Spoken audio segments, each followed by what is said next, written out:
Okay, so I'm just showing some of the new improvements here. A lot of the artifacts have been cleaned up in the rendering. It now uses point rendering by default. As you can see, if I get close enough here, you can see that everything is composed of these circular points, which is thanks to one of the users that popped up in my Twitch stream, Marcus Schutz. He has done a lot of different sort of experiments with voxels. He came up with this point rendering thing, or at least he showed it to me, and so I've implemented that inside of Voxel Quest and credited him, of course. So everything's looking pretty good right now. I mean, there's still a lot of things that need to be improved. I did work on sort of level of detail as things get far away. You know, if you're trying to render right now, I'm not limiting the points that are being rendered right now. It should try to only render within a certain distance, but it's not. So if I load too many, there'll be some slowdown probably. But everything's, you know, working pretty fast. It looks pretty good. I tried working on level of detail, but it didn't turn out that well. I'll show that right now, actually. So let's run that.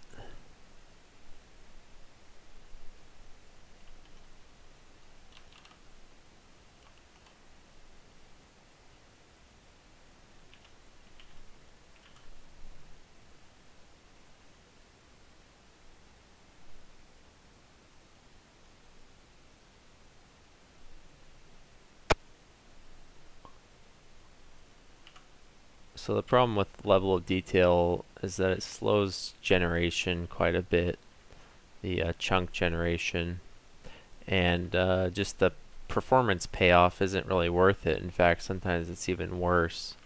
So let's see if I turn this, let's turn off the chunk loading for a second. I mean, it can be, performance benefits can be good. So right now you can see points in the distance kind of become less dense. It uses less points to render what's in the distance.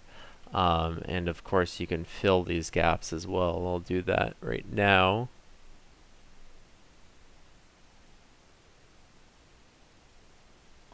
Let's see here. Okay.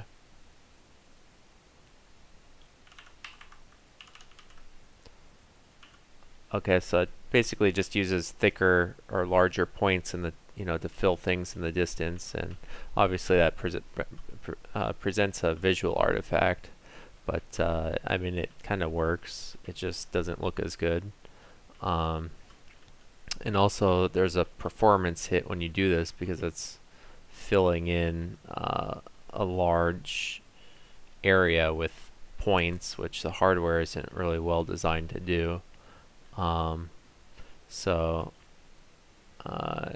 it's not that great of an option for now. It can be maybe improved in the future, but for now I think even without level of detail it functions well enough, and I just have to limit what's rendered at once and it should be fine for right now. So I'm not going to focus on any more optimizations. It runs pretty well, as you can see, with or without the level of detail. So let's get back to the default detail.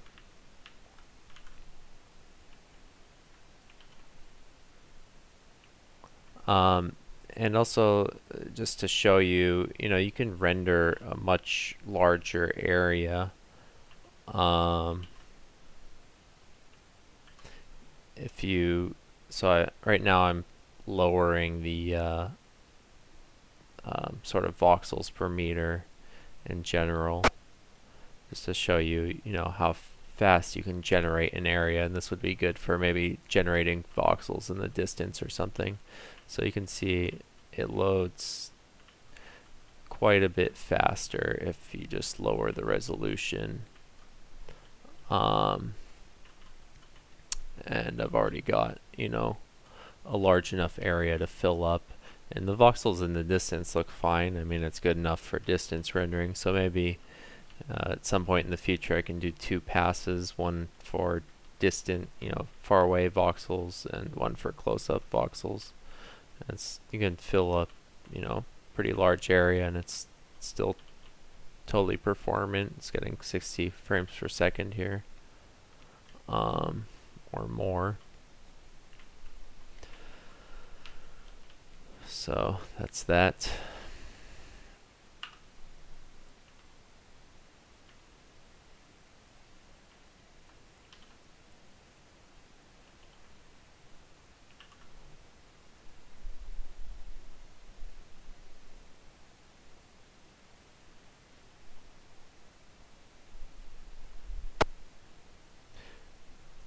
So yeah, I mean, mostly this past week it's just been optimizing and cleaning up the perspective rendering, and it's good enough at this point that I'm just going to start focusing on other stuff, as I should be.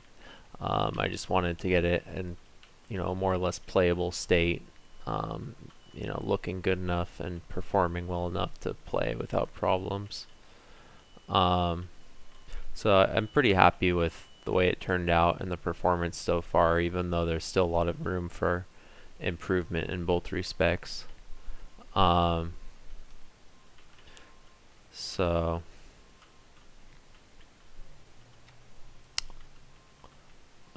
also fixed, you know, a couple things like the shadows, as you saw.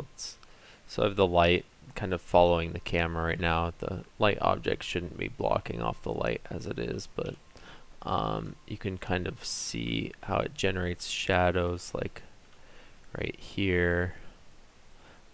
Or if I can find another object that will block something more, let's see. So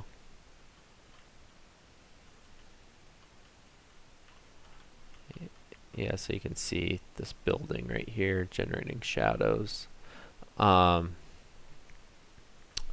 It's, you know, pretty good, and there's also the radiosities back in there. You can't really see the radiosity just with your naked eye, but I can show kind of where it's calculating the radiosity.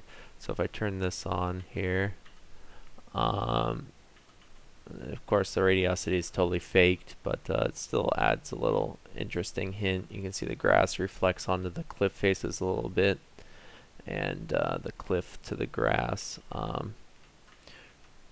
It's far from perfect right now, but it's something. So that is pretty much it for right now. If you have any questions, feel free to contact me via Kickstarter or the Voxel Quest website. And that is it.